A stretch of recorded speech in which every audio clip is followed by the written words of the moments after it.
Hey everybody, welcome to Stalevar episode 4. In this episode, I've got the map again, and I'll be working on the supports of the coaster, and that's pretty much also it.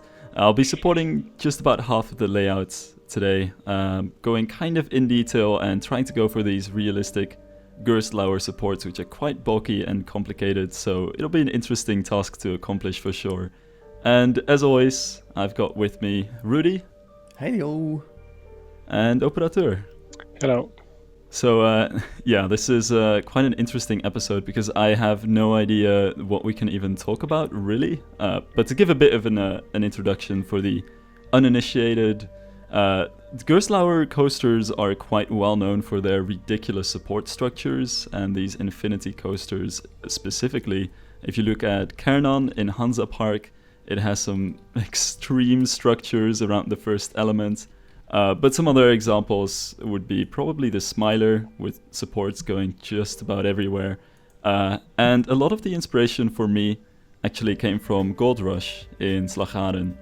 And to me, what all of these coasters kind of have in common is that they all seem very over-supported, and I'm sure that they're engineered in such a sense that the support work is just right.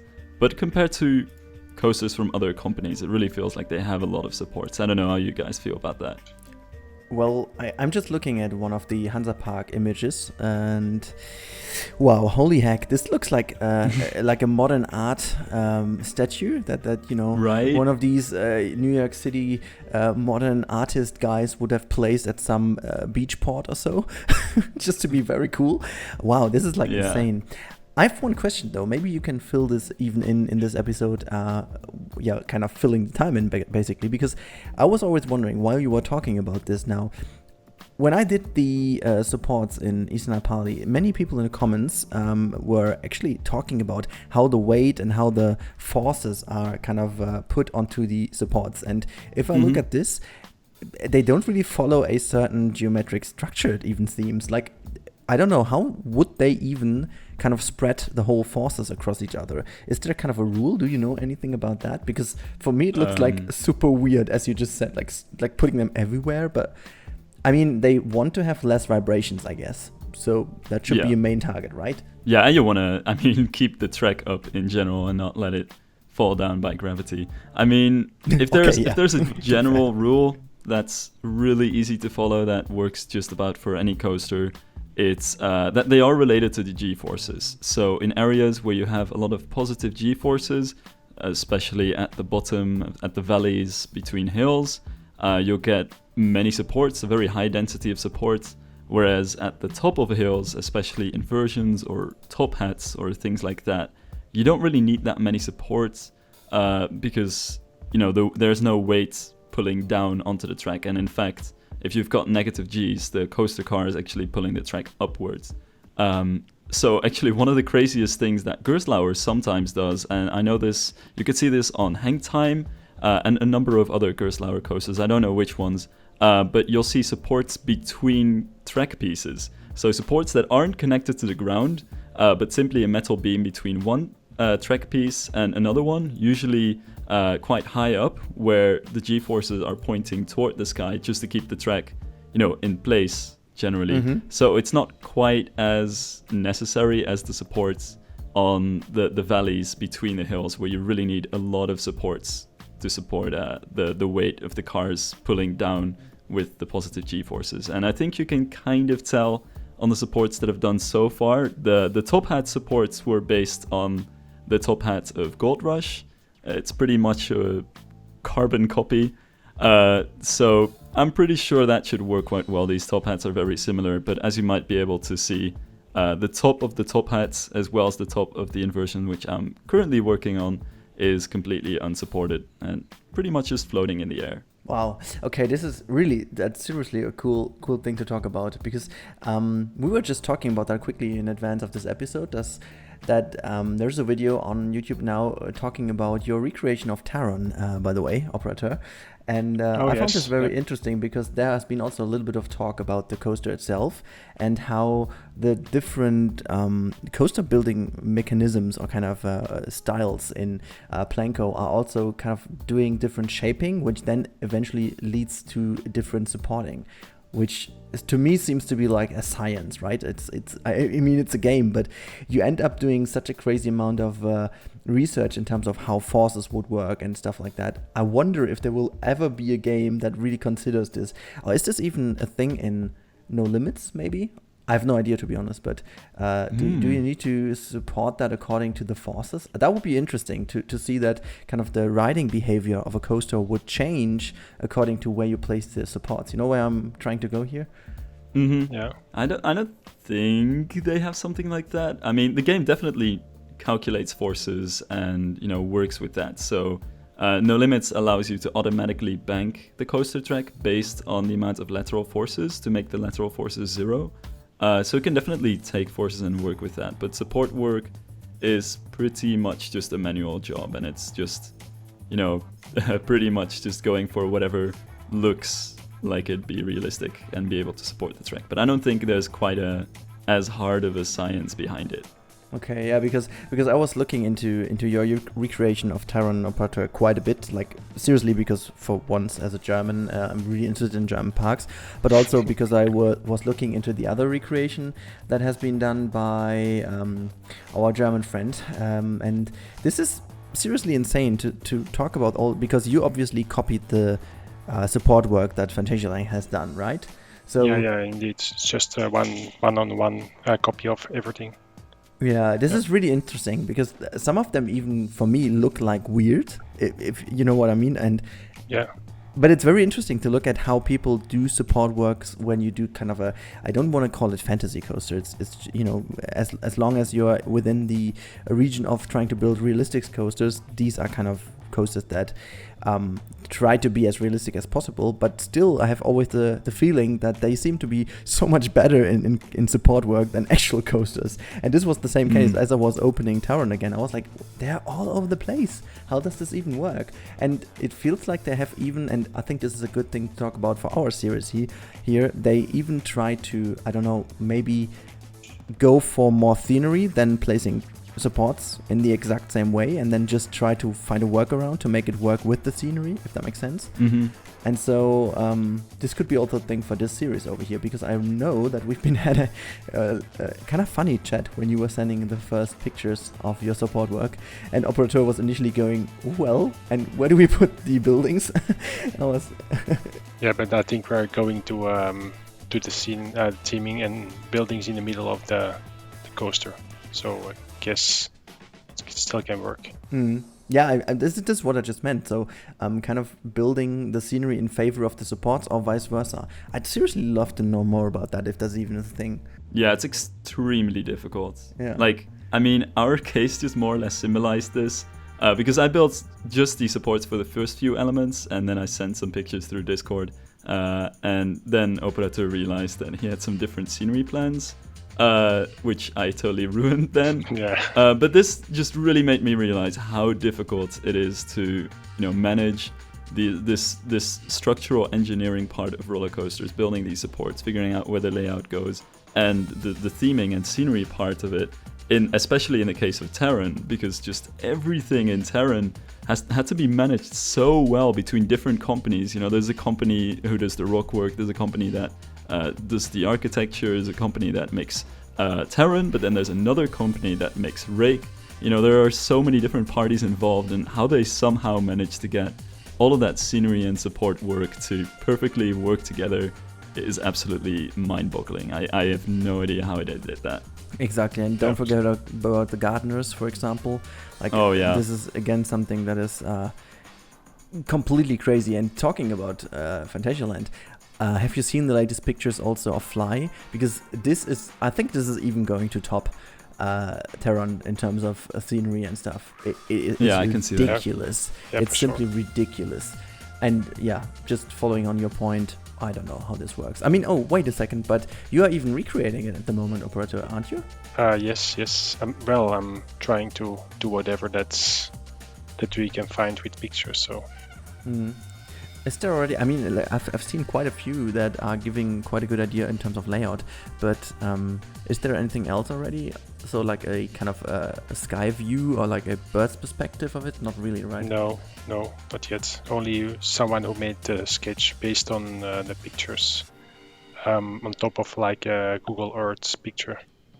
Okay, I'm so happy that I just, or like we just explained a certain artist of Frontier that we need a flying coaster that has been launched in the game. Yes. I already asked that many times, but Frontier keeps ignoring me, so never mind. Yeah, well, just new generation Vekomas in general. They're all so amazing. True, yeah.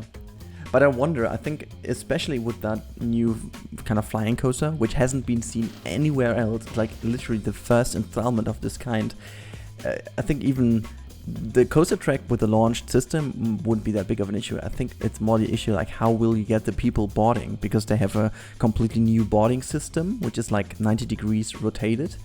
I think, is this also, I think some B&Ms do have this as well, right? Or is this completely new? No, it's new. It's completely new. Yeah. Okay. Yeah. Well, see, that's what. Oh, yeah. Okay. So this is also why it kind of gets very, very, very crazy at a certain point, I guess, because if it goes into the station, you need to have like a control when the coaster train is going to rotate 90 degrees, and then to be like you need to have a system where the seating is opening exactly that way. So you need to have the positioning of the entrances, especially at certain points. And I wonder if this is even working with the Planet Coaster station design. Yeah, I have no idea. But I think they can just make a version that's not with the turning seats, I guess, because they shouldn't exactly copy the coaster, as the coaster are not based on real life coasters anyway, right? Mm-hmm. They pretend to be. They pretend, they say. Yeah, it's a weird thing, to be honest, if I might jump on here. I kind of feel that pretty often in the past we had these discussions going on when there was a certain inaccuracy about a coaster, because you can mostly clearly tell which kind of coaster this is based on in real life. Yeah. So I think it's always kind of difficult for them, because obviously I'm quite sure that for the most parts they do know about the little inaccuracies they put in, but I can still not completely 100% tell if it's really because they need to be a little bit off, or if not, because at some points they are so super accurate that I'm even wondering if this can be like legal, you know, and in some other parts they're quite off. So I don't know, maybe it's just this little thing that they need to be a little bit off at some points to make sure that they don't go in too much with copyright infringements, but I have no clue. Makes sense. Although I can also not really imagine a coaster manufacturer wanting to sue a video gaming company too soon for putting their cars into the game. I mean, at the end of the day, coaster manufacturers aren't actually super huge companies. And I know, for instance, that No Limits has got the rights to use all of the different cars that they're using in their program. So, I don't know, it's not quite as strict, it seems. Like, the industry isn't quite as strict when it comes to using copyrighted materials than, let's say, the movie industry is. Although, I'm completely an amateur when it comes to this. Like, I'm really not too sure about it. Well, but I think you have a point here, because the movies industry, like especially Hollywood, they're like ridiculous. I even feel they have more lawyers employed than actual cameramen. So yeah, this I don't know. It's weird. I remember back then when Facebook had this weird thing, like, you know, exchange your profile image with a hero of your childhood thingy, and basically like half of the world were taking Disney pictures, and they were like, yeah, well, but we have to put our lawyers out now and kind of put everyone on the spot now, which was, I don't know, it was just freaking Facebook. Yeah, coaster manufacturers definitely don't have anywhere near that power. Nope.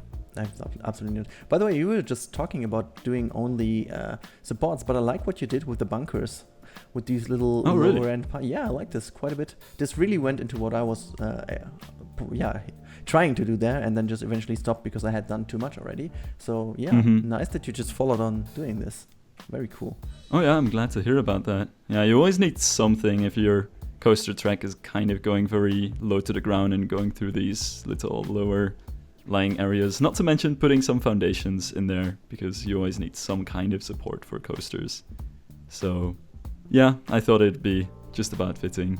Although then again, this is really difficult because I'm mostly doing the coaster related stuff, and then you guys are adding more of the scenery around it. So we really need to figure out how that whole partnership is going to work. So I'm keeping all of the scenery quite minimal, and you guys can still change a lot about it.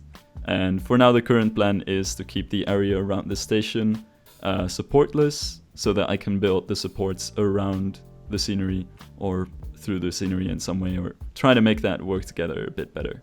That sounds awesome. So Operateur, do you have already some plans for the next stop in this series? Yeah, I have different plans, but I can only do one in one episode. So I think I'm going to make an kind of building entrance for the factory, like where awesome. People come in, and like a desk or office entrance kind of. Oh, right, yeah. Oh yeah, that sounds amazing. That's a very good idea. Not sure on what side I'm going to place it, because the guests enter the factory near the docks. So yeah, I still have to see where I place the entrance of the factory. Yeah, but that's actually, I mean, that will be a cool challenge for then the next episodes, to see where you put that in, and then just kind of go on building off of that.